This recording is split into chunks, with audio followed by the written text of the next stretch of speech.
नमस्कार, मैं Abhishek Raj, CEO founder Easy Way Global. दोस्तों, मेरे साथ रविकांत कुमार हैं, जिनका सिलेक्शन कोल इंडिया लिमिटेड में हुआ है। महारत्ना कंपनी है, मालूम ही है आपको। और महारत्ना कंपनी में अगर आपको नौकरी मिलता है तो बहुत कुछ फैसिलिटी भी मिलती है, सैलरी भी बहुत अच्छा होता है और एक प्राउड करने वाली बात होती है। तो इनके इस सफलता के बारे में हम लोग जानेंगे कि इन्होंने किस तरह से तैयारी किया, किस तरह से मेहनत किया। और एक बात मैं आपको बताता हूँ कि इनका जो सफलता जो मिला ये पहली बार में नहीं मिला है। हाँ, इससे पहले भी बहुत सारे एग्जाम इन्होंने दिया था और वहाँ पे इनको सफलता नहीं मिला। और इनके बाद इसने आईटीआई की और आईटीआई के बाद बहुत जल्द इनको नौकरी भी मिल चुका है। तो बहुत कुछ जानेंगे, वीडियो पर बने रहिएगा। चैनल पर नए हैं तो सब्सक्राइब कर लीजिए और पुराने हैं तो लाइक और शेयर जरूर कीजिएगा। तो वेलकम है रविकांत। Thank you sir. सबसे पहले अपना परिचय बताइए। मेरा नाम रविकांत कुमार हुआ और मैं पटना डिस्ट्रिक्ट से रहने वाला हूँ। मेरे पिताजी का नाम श्री ईश्वर कुमार चौधरी है। मैं 10th 2011 में किया था 57% के साथ। 12th 2014 में किया 57% के साथ।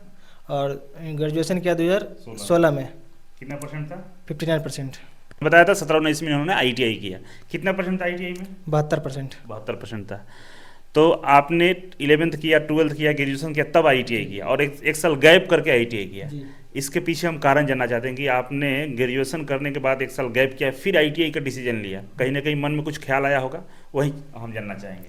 मैंने ग्रेजुएशन के बाद मैंने सोचा कि एसएससी की तैयारी करते हैं, लेकिन उसमें कुछ मार्क्स के कारण को सिलेक्शन नहीं हो पा रहा था। तो मैंने सोचा कि आईटीआई करके उसमें सिलेक्शन जल्दी हो जाएगा। तो आईटीआई के बारे में किसने बताया आपको?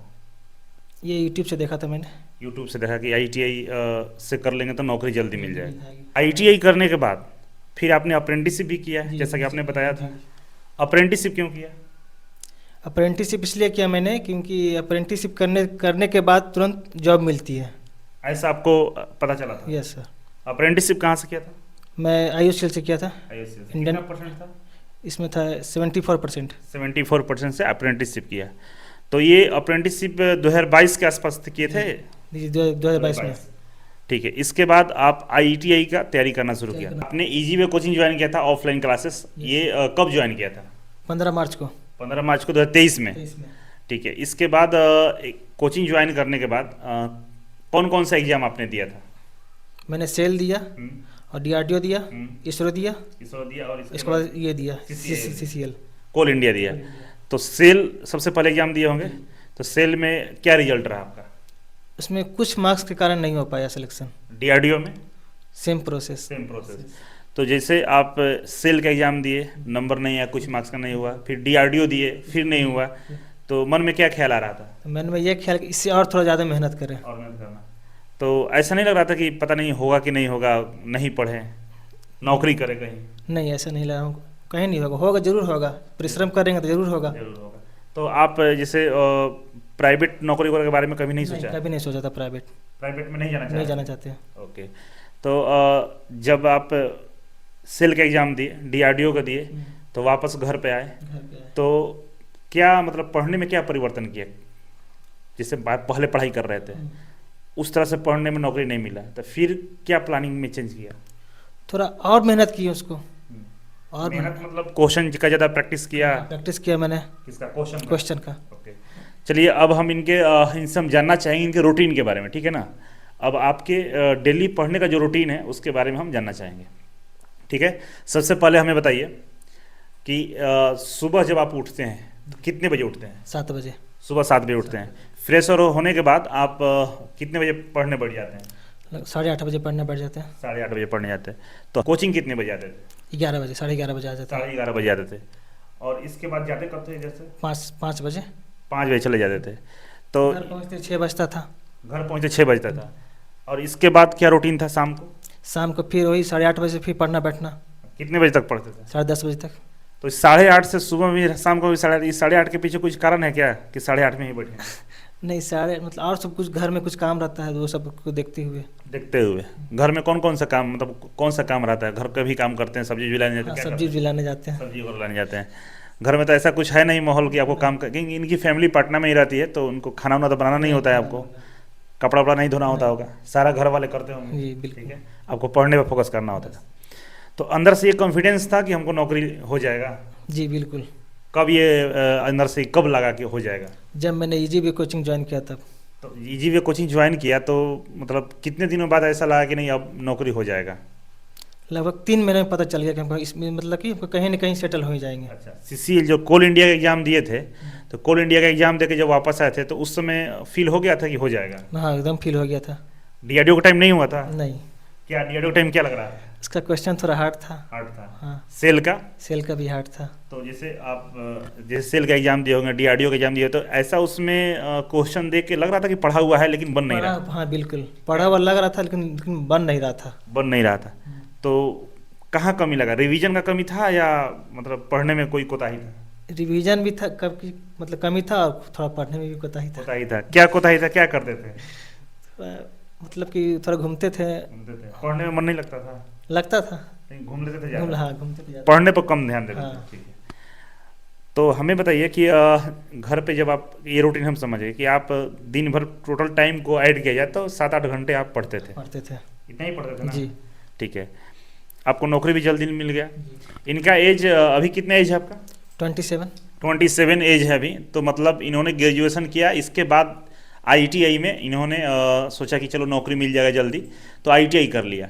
तो आईटीआई करने के बाद बहुत जल्द नौकरी मिल गया इनका, क्योंकि 19 में आईटीआई हुआ, 20 में लॉकडाउन भी हो गया और 22 में ये अप्रेंटिसशिप करने चले गए थे। इसके बाद आए, तैयारी की, 4 से 5 महीने में इनको ये नौकरी मिल गया है कोचिंग ज्वाइन करने के बाद। ठीक है।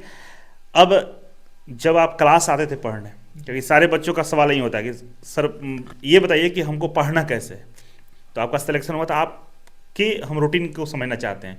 तो आप क्लास आए, कोचिंग में क्लास किए, घर गए, तो घर जाकर कोचिंग वाले चीज़ को रिवीजन करते थे, नोट्स बनाते, क्या करते थे? देखिए जो सर जो पढ़ाते थे बोर्ड पे, कुछ भी पढ़ाते थे मतलब नोट्स में देते थे, तो उसको मतलब 2-3 बार जरूर रिवीजन करते थे। 2-3 बार? जी। और क्लास नोट्स, जो क्लास में नोट्स लिखते थे, उसके अलावा भी नोट्स बनाते थे? जी बिल्कुल बनाते थे। किस तरह का नोट्स होता था? शॉर्ट नोट्स या? Short notes. जी। शॉर्ट नोट्स क्यों बनाते थे? शॉर्ट नोट्स इसलिए बनाते थे कि थोड़ा जल्दी समझ में आ जाए। जल्दी समझ में, जल्दी रिवीजन हो जाए। जल्दी रिवीजन। हाँ। तो एग्ज़ाम से पहले मान लीजिए कि हमको 1 महीने बाद मेरा एग्ज़ाम है, तो 1 महीने पहले किस तरह से पढ़ते, क्या करते थे? शॉर्ट नोट्स पढ़ते थे, क्वेश्चन लगाते थे, थ्योरी पढ़ते थे, क्या करते थे? उस समय ज़्यादातर हम प्रैक्टिस करते थे। ठीक है। ज़्यादातर प्रैक्टिस करते थे। थोड़ा जो शॉर्ट नोट्स खुद से जो बनाया था, हाँ। वो पढ़ते थे। वो पढ़ते थे और क्वेश्चन का प्रैक्टिस करते थे। ओके। और क्वेश्चन का जो प्रैक्टिस करते थे, ऑनलाइन करते या ऑफलाइन करते थे? दोनों करते थे। दोनों करते थे। अब थोड़ा सा आपके फैमिली के बारे में हम जानना चाहेंगे। घर में कौन कौन है? घर में मम्मी है, पापा है, 3 भाई, 1 बहन है। आपका नंबर कितने पे आता है? मैं 3रा नंबर पे है। बड़े भाई क्या करते हैं? बड़े भाई वो बीटेक किए हुए, लेकिन अभी तैयारी में है। तैयारी में है। और उनके छोटे वाले? वो भी तैयारी में है। तैयारी में। और आपका नौकरी हो गया? जी। तो कैसा लग रहा है? बहुत खुशी की बात है। पापा आपके क्या करते हैं? पापा जॉब करते थे, लेकिन वो रिटायर हो चुके हैं। आपका जो नौकरी लगा, तो इजी वे में आपने कौन कौन सा सब्जेक्ट पढ़ाई किए थे यहाँ पे? मैंने मैथ किया था, रीजनिंग किया था और इलेक्ट्रिशियन किया था। इलेक्ट्रिशियन, टेक्निकल किया था? जी। तो इजी वे कोचिंग का कितना योगदान है आपके जीवन में, नौकरी में? पूरा 100%। 100% योगदान है। तो बहुत अच्छी बात है। और हमें बताइए कि जो इजी वे का नोट्स है, मैथ, रीजनिंग और टेक्निकल की हम बात करें, जो सर लोग पढ़ाते हैं, तो ये सफिशिएंट है, मतलब जितना चाहिए उतना है मटेरियल की इससे नौकरी मिल जाएगा, या और ऐड ऑन करना चाहते हैं? कुछ सलाह देना चाहेंगे? नहीं, जितना है उतना में मिल सकता है। मिल सकता है। अगर वो ध्यान से पढ़े तो। ध्यान से पढ़े तो इतना में हो जाएगा नौकरी, कोई दिक्कत नहीं होगा। दिक्कत नहीं है।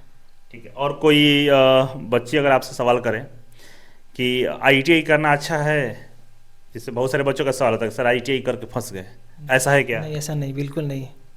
आपके ख्याल से आईटीआई क्यों करना चाहिए? आईटीआई इसलिए करना चाहिए क्योंकि इसमें है कि ज़्यादा उतना भीड़ नहीं है। हाँ। इसमें तुरंत जॉब लग जाएगी। और बाकी एसएससी में है कि बहुत सारा भीड़ है, बहुत भीड़ है। देखिए ये एसएससी के स्टूडेंट रह चुके हैं, मतलब तैयारी कर रहे थे एसएससी का, बहुत सारे एग्जाम का। बीपीएस का भी एग्जाम दिया हूँ। बीपीएससी का भी एग्जाम दिए हैं, और उधर इनका थोड़ा सा रहा कि नहीं हुआ, तो ये इधर टेक्निकल में मूव किए और इलेक्ट्रीशियन से आईटीआई कर लिए। तो जब ये बोल रहे हैं, हम तो बोलते ही हैं कि बच्चों 50% कम मेहनत में आपको नौकरी मिल जाता है आईटीआई में, और खुद यहाँ पे खड़े हैं और ये बोल रहे हैं, ऐसा है ना? जी बिल्कुल। कितना मेहनत लगता है उधर से कंपेयर करें तो? 50% कम मेहनत लगता है। यस। मतलब अगर हम एसएससी का तैयारी कर रहे हैं, जितना मेहनत उधर कर रहे हैं उससे आधा मेहनत में इधर नौकरी मिल जी जाएगी बिल्कुल इधर मिल जाएगा, और जल्दी भी मिलेगा। जल्दी भी मिलेगा। क्योंकि उधर तो आप लगता है 2-3 साल 3 साल समय दिए होंगे, जी, बिल्कुल। इधर कितना समय दिए? इधर तो मतलब 1 साल में हो गया मेरा। 1 साल के अंदर में आपका नौकरी हो गया, मतलब 1 साल से डेडिकेटेड थे नौकरी के लिए और 1 साल के अंदर में इनका नौकरी हो गया। इजी वे में जो बच्चे आते हैं, नया बैच स्टार्ट होता है, सबसे पहले सेमिनार होता है, ठीक है। सेमिनार में सारी चीज़ें बताई जाती हैं, बच्चों को पढ़ना कैसे है, सिलेबस क्या है, कहाँ कहाँ भर्ती आती है, ये तमाम चीज़ें बताई जाती है। तो आपके हिसाब से सेमिनार कितना जरूरी है बच्चों के लिए?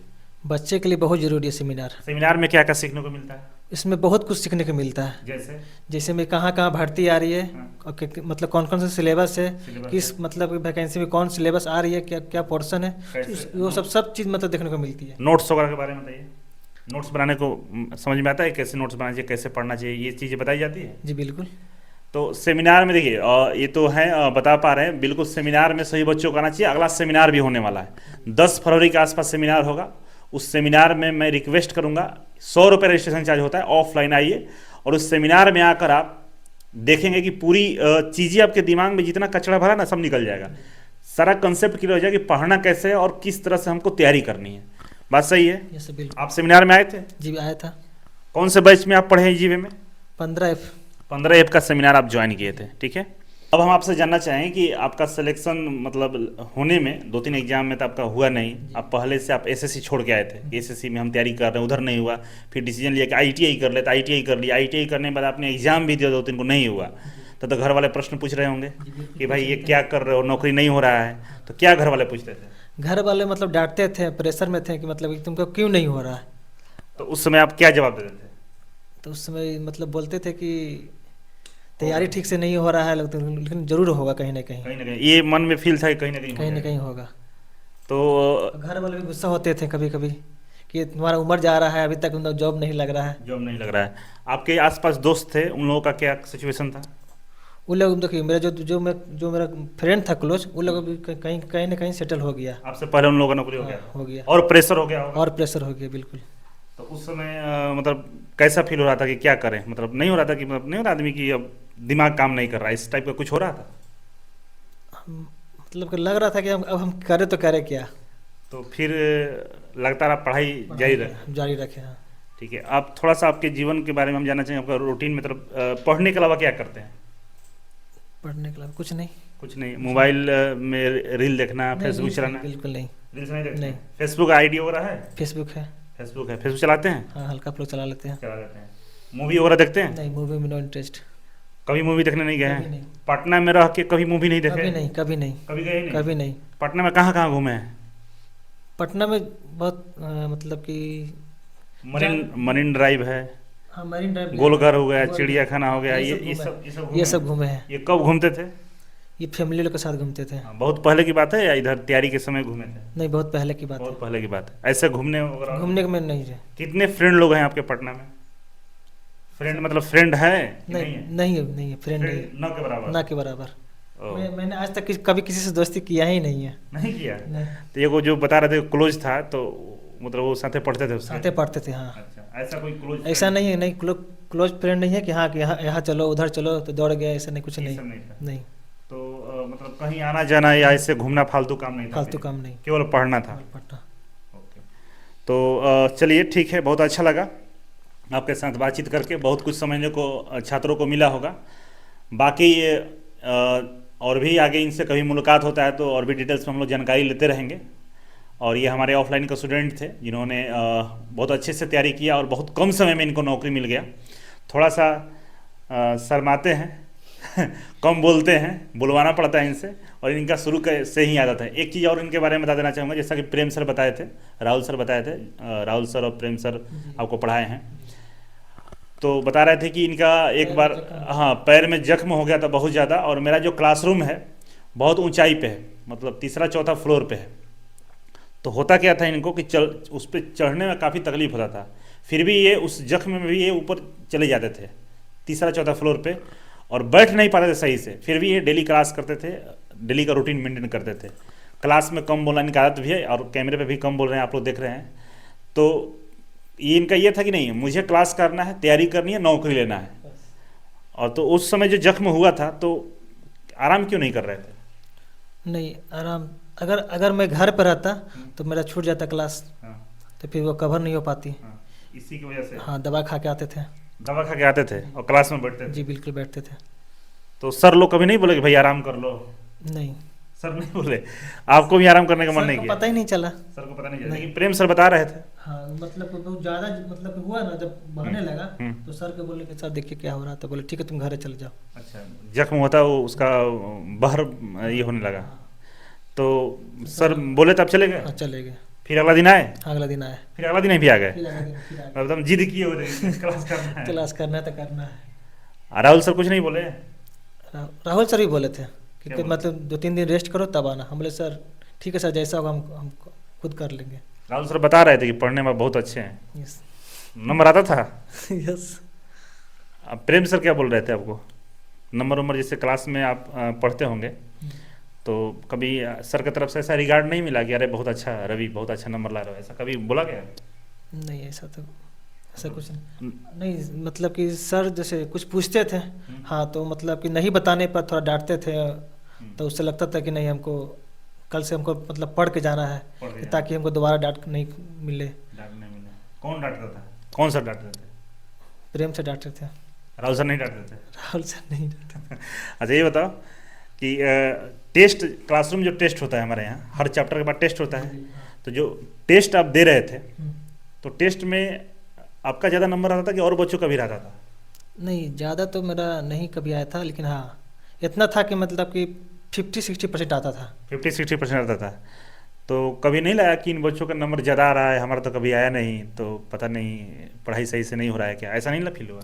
नहीं, ऐसा देखिए टेस्ट में मतलब कि वहाँ पे 100 मतलब क्या दिखाना सर को, अगर हम देख लेंगे मतलब कि आंसर देख लेंगे तो क्या फ़ायदा हुआ मैंने सर। वो बात नहीं करी आंसर देखने में, मतलब कभी ऐसा नहीं हुआ कि हम सारे बच्चों से टॉप कर गए क्लासरूम टेस्ट में? नहीं होता है कि लड़का बहुत पढ़ने में तेज है, बहुत अच्छा नंबर ला रहा है, सबसे टॉप कर गया, ऐसा कभी नहीं हुआ? नहीं, तो क्लास में टॉप करने से क्या फ़ायदा है, मतलब वो तो मतलब क्या है कि जॉब लेकर देखना है ना। हाँ बिल्कुल, बहुत अच्छा। देखो हम बोलते भी हैं कि बहुत ज़्यादा पढ़ने में तेज हैं तो ये गारंटी नहीं है कि नौकरी मिल जाएगा, क्योंकि कुछ बच्चे ऐसे भी होते हैं जो उनका डेडिकेशन और कंटिन्यूटी बना रहता है पढ़ाई में, बहुत ज़्यादा सीरियस होके और डेली रूटीन फॉलो करते हैं, उनको नौकरी हो जाती है। बहुत ज़्यादा तेज रहेगा, टेस्ट में नंबर ला दिए, वो उसका मतलब नहीं कि आपकी नौकरी हो गया। इसीलिए बहुत ज़्यादा शो अप नहीं करना है ना, पढ़ाई पर ध्यान देना है, अपने गलतियों को सुधारना है। शायद आपके साथ ऐसा ही था, डांट तो मिलता था सर से, मिलता था, अब कभी मार भी मिलता था। पिटाई भी है? जी। कौन मारा है? प्रेम सर। प्रेम सर मारे हैं? देखिए वो मारे नहीं था, वो आशीर्वाद था, आशीर्वाद था ना, हो गया ना आज। यस। लग रहा है ना कि काम आ गया। हाँ, काम आ गया। अच्छा, मारते थे उसका फायदा मिला ना? बिल्कुल मिला। पिटाई के बाद, पिटाई मान लीजिए पीट दिया आपको, कभी मन में दुख नहीं हुआ? नहीं, कभी नहीं दिखा, कभी नहीं। क्या सोच रहे थे अगला दिन से? मतलब अगला दिन से हम इसको मतलब कि पढ़ के जाना है, ताकि ये दोबारा हमको मतलब पिटाई नहीं हो। देखिए ये बच्चों को सर ने क्लास में पिटाई भी किया है, ऑफलाइन के स्टूडेंट को, और बहुत सारे ऐसे बच्चे जिनको डांट दो ना तो दुखी हो जाते हैं कि हमको सर डांट दिए, ऑफिस में तक आ जाते हैं। नहीं होना चाहिए। नहीं होना चाहिए ना, तो बहुत राज छुपा के रखे हैं अंदर, बताते नहीं आप। बहुत राज है आपके अंदर। तो बहुत अच्छा लगा इनसे बातचीत करके, और आगे हम लोग फिर वीडियो बनेगा। तो चलिए आज के लिए बस इतना ही था। थैंक यू सो मच, मिलते हैं अगले वीडियो में, तब तक के लिए नमस्कार। Thank you sir.